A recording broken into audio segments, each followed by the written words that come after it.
మరికొన్ని నిమిషాల్లో రెండో రౌండ్ పూర్తి కాబోతుంది. రెండో రౌండ్ పూర్తయ్యే సమయానికి ఎవరి ఆధిక్యత ఏ విధంగా ఉందో అందరికంటే వేగంగా బిగ్ టీవీ స్క్రీన్ పైన మీరు చూడొచ్చు. మా ప్రతినిధి విజయ్ ఉన్నారు కౌంటింగ్ కేంద్రం దగ్గర. విజయ్, రెండో రౌండ్ కొనసాగుతుంది. రెండో రౌండ్లో కూడా కాంగ్రెస్ అభ్యర్థి ముందంజలో ఉన్నట్టుగా తెలుస్తోంది. ఎంతసేపట్లో రెండో రౌండ్ కౌంటింగ్ పూర్తయ్యే అవకాశం ఉంది? ప్రస్తుత పరిస్థితి ఏంటి? రోహిత్, మరికొద్ది సేపట్లోనే రెండవ రౌండ్ కౌంటింగ్ కూడా పూర్తయ్యేటువంటి అవకాశం అయితే కనిపిస్తా ఉంది. ఇప్పటికి ఉన్నటువంటి ఇంట్లో ప్రకారం చూసుకున్నట్టయితే 127 ఓట్ల ఆధిక్యంలో కాంగ్రెస్ అభ్యర్థి నవీన్ యాదవ్ ముందంజలో కొనసాగుతా ఉన్నారు.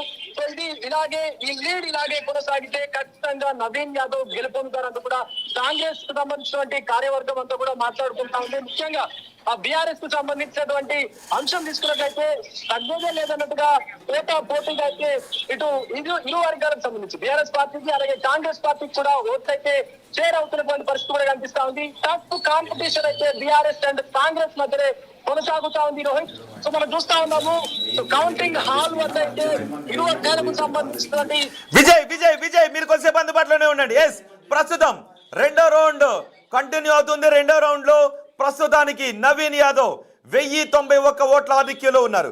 మొదటి రౌండ్ కంప్లీట్ అయ్యేసరికి 62 ఓట్ల ఆధిక్యతను సాధించుకున్న నవీన్ యాదవ్ రెండో రౌండ్లో ప్రస్తుతం 1090 ఓటు. ఇంకా రౌండ్ కంప్లీట్ కాలేదు. ప్రస్తుతానికి రౌండ్ కంప్లీట్ అయ్యేసరికి బహుశా ఈ ఆధిక్యత ఇంకా పెరిగే అవకాశం కనిపిస్తోంది. ఇంకా రౌండ్ కంప్లీట్ కావడానికంటే ముందే అక్కడ యాక్యురేట్ ఫిగర్ని వచ్చిన ఫలితాన్ని వచ్చినట్టుగా బిగ్ టీవీ మీకు అందిస్తుంది. అదిగో 1091 లీడ్లో ప్రస్తుతం కాంగ్రెస్ అభ్యర్థి నవీన్ యాదవ్ ఉన్నారు. జూబ్లీహిల్స్లో రెండో రౌండ్లోనూ కాంగ్రెస్ అభ్యర్థి ఆధిక్యతను కనబరుస్తున్నారు. మొదటి రౌండ్లో 62 ఓట్ల ఆధిక్యతను కనబరిస్తే రెండో రౌండ్లో ప్రస్తుతానికి 1091 ఓట్ల ఆధిక్యతను కనబరుస్తున్నారు. తెలుగు రాష్ట్రాల ప్రజలుగా మీ అభిప్రాయాన్ని కమెంట్ బాక్స్లో తెలియజేయండి. బీఆర్ఎస్కి ఎన్ని ఓట్లు వస్తాయనుకుంటున్నారు? కాంగ్రెస్కి ఎన్ని ఓట్లు వస్తాయని మీరు అనుకుంటున్నారు? మెజారిటీ ఎంత వస్తుందని మీరు అనుకుంటున్నారు? ఆ నెంబర్ని కమెంట్ బాక్స్లో వేయండి. ఆ నెంబర్ని మీరు కమెంట్ బాక్స్లో వేయండి. నేను ఎవరైనా ఆ నెంబర్ని కమెంట్ బాక్స్లో వేస్తే నేను ఆ కమెంట్ని చదివి వినిపిస్తాను. అలాగే బీహార్లో ఏ కూటమికి ఎన్ని స్థానాలు వస్తాయో మీరు ఆ నెంబర్ని అందులో వేయండి. ఆ నెంబర్ నేను చదివి వినిపిస్తాను. సో రెండో రౌండ్లో మీ అంచనాలు ఏంటి? రెండో రౌండ్లో ప్రస్తుతానికి 1091 ఓట్ల ఆధిక్యంలో కాంగ్రెస్ అభ్యర్థి ఉన్నారు. పూర్తయ్యేసరికి మెజార్టీ ఎంత ఉంటుందని మీరు అనుకుంటున్నారో ఈ వార్త చూస్తున్న ఈ ఫలితాలను చూస్తున్న మీరు ఆ అంకెను కమెంట్ బాక్స్లో వేయండి. నేను ఆ అంకెలను చదివి వినిపిస్తాను. పేరుతో సహా మీరు వేసే ఆ నెంబర్ని నేను చదివి వినిపిస్తాను. ఒక్కసారి కౌంటింగ్ కేంద్రం దగ్గరికి వెళ్దాం. కౌంటింగ్ కేంద్రం దగ్గర మా ప్రతినిధి విజయ్ మనకి అందుబాటులో ఉన్నారు. ఒకసారి విజయ్తో మాట్లాడే ముందు అటు బీహార్ ఇటు జూబ్లీహిల్స్ రెండు చోట్లకి సంబంధించిన నెంబర్స్ నేను మీకు వివరిస్తాను. ప్రస్తుతం జేడీయూ కూటమి 24 చోట్ల ఆధిక్యతను కనబరుస్తుంది. ఎన్డీఏ కూటమి బీజేపీ జేడీయూ కూటమి 124 చోట్ల ఆధిక్యతను కనబరుస్తుంది. కాంగ్రెస్ ఆర్జేడీ కూటమి 105 చోట్ల ఆధిక్యతను కనబరుస్తుంది. ఇటు జూబ్లీహిల్స్లో 1091 ఓట్ల ఆధిక్యతను నవీన్ యాదవ్ కనబరుస్తారు. చూడండి ఒకసారి, అదిగో మాగంటి సునీత 8864 ఓట్ల పొందితే నవీన్ యాదవ్ 9955 ఓట్లను నవీన్ యాదవ్ తన ఖాతాలో వేసుకున్నారు. లంకల దీపక్ రెడ్డి మాత్రం కేవలం 10 ఓట్లతోనే ఆయన సరిపెట్టుకోవాల్సిన పరిస్థితి కనిపిస్తుంది. మాగంటి సునీత 8864 ఓట్లు, నవీన్ యాదవ్ 9955 ఓట్లు. 9955 ఓట్లను నవీన్ యాదవ్ సాధించారు. మాగంటి సునీత మాత్రం 8864 ఓట్ల దగ్గరే మాగంటి సునీత కారు అక్కడే ఆవేగంలోనే వెళుతున్న పరిస్థితి కనిపిస్తుంది. 1091 ఓట్ల ఆధిక్యంలో నవీన్ యాదవ్ ఉన్నారు. మాగంటి సునీత మాత్రం 8864 ఓట్ల దగ్గరే కారు ఆగిపోయిన పరిస్థితి ఉంది. హస్తం గాలి గట్టిగా వీస్తూ ఉంది. హస్తం వేవ్ ఇక్కడ కొనసాగుతోంది. బీజేపీ కమలం వికాసం కనిపించటం లేదు. కానీ బీహార్లో మాత్రం కమల వికాసం కనిపిస్తుంటే జూబ్లీహిల్స్లో కమల వికాసం పెద్దగా కనిపించటం లేదు. కమలం పువ్వు రేకులు బీహార్లో రెపరెపలాడుతుంటే జూబ్లీహిల్స్లో మాత్రం కమలం రేకులు పెద్దగా వికసించడం లేదు.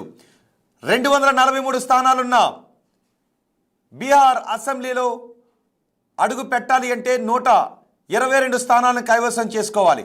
ప్రస్తుతం కావలసిన మ్యాజిక్ ఫిగర్ను దాటి బీజేపీ హవాను కొనసాగిస్తోంది. 124 స్థానాల్లో బీజేపీ జేడీయూ హవాను కొనసాగిస్తోంది. 122 మ్యాజిక్ ఫిగర్కి 2 స్థానాల్లో ఆధిక్యతను కొనసాగిస్తోంది. అంటే స్పష్టమైన మెజారిటీ బీజేపీ జేడీయూ కూటమి కనబరుస్తుంది. కాంగ్రెస్ కేవలం 105 స్థానాల దగ్గరే కొట్టుమిట్టాడుతున్న పరిస్థితి కనిపిస్తుంది. రేసులో కాంగ్రెస్ చాలా వెనుకబడిన పరిస్థితి కనిపిస్తుంది. సుమారు 19 స్థానాలు ఎక్కువగా కాంగ్రెస్ తన ఆధిక్యతను కనబరుస్తుంది. ఇతరులు మాత్రం 4 స్థానాల్లో ఆధిక్యతను కనబరుస్తున్నారు. ఇటు జూబ్లీహిల్స్లో మాగంటి సునీత కేవలం 8,864 ఓట్ల దగ్గరే ఆగిపోయారు. ప్రస్తుతానికి రెండో రౌండ్ కంప్లీట్ అయ్యేసరికి నవీన్ యాదవ్ 9,955 ఓట్ల ఆధిక్యతను కనబరుస్తున్నారు. రెండో రౌండ్లో కాంగ్రెస్ లీడ్ 10,090 ఓట్లు సాధించింది. టోటల్ లీడ్ 1144 ఓట్ల లీడ్లో నవీన్ యాదవ్ ఆయన ఆధిక్యతను కొనసాగిస్తున్నారు. కాంగ్రెస్కి పడిన ఓట్లు 8,926. కాంగ్రెస్కి పడిన ఓట్లు నెంబర్స్ మారిపోయాయి. మాగంటి సునీత ఖాతాలో 17,473 ఓట్లు పడితే నవీన్ యాదవ్ ఖాతాలో 18,617 ఓట్లు పడ్డాయి. నవీన్ యాదవ్ ఖాతాలో 18,617 ఓట్లు, మాగంటి సునీత ఖాతాలో 17,473 ఓట్లు పడ్డాయి. 1,144 ఓట్లు తేడా ఉంది. 1,144 ఓట్ల మెజార్టీలో నవీన్ యాదవ్ ప్రస్తుతం ఉన్నారు. నవీన్ యాదవ్ రౌండ్కి మెజార్టీని పెంచుకుంటూ ముందుకు వెళ్తున్నారు. దీపక్ రెడ్డి మాత్రం కేవలం 10 దగ్గరే ఆగిపోయిన పరిస్థితి కనిపిస్తుంది. బీజేపీ ఓట్ షేర్ పెద్దగా ఏమీ లేదు. బీజేపీ ఓట్ షేర్ గణనీయంగా తగ్గుతుంది అనే అంచనాలు ఎగ్జిట్ పోల్లో వచ్చాయి. ఇప్పుడు అవే నిజమవుతున్నాయి. 1,144 ఓట్ల ఆధిక్యంలో నవీన్ యాదవ్ ఉన్నారు. మాగంటి సునీత 17,473 ఓట్ల ఆధిక్యంలో ఉన్నారు. ఈ నెంబర్స్ చాలా వేడిని పెంచుతున్నాయి. ఎవరైనా కామెంట్ చేశారు చూస్తున్నాను కొన్ని కామెంట్స్. బీహార్లో బీజేపీ ఈవీఎం అంటారు కానీ తెలంగాణలో కాంగ్రెస్ చేసిన పనులు అంటూ కొన్ని కామెంట్స్ చేశారు. ఓకే, పి కుమార్ బీహార్లో బీజేపీకి 135 సీట్లు వస్తాయని కామెంట్ చేశారు. ఓకే, జూబ్లీహిల్స్ గురించి ఎవరైనా కామెంట్ చేయండి. జూబ్లీహిల్స్ గురించి కామెంట్ చేశారు. 18,000 నుంచి 26,000 ఓట్లు కాంగ్రెస్కు వస్తాయని తేజ్ కామెంట్ చేశారు. బీహార్ గురించి కూడా కామెంట్ చేస్తున్నారు. మీరు బీహార్ గురించి జూబ్లీహిల్స్ గురించి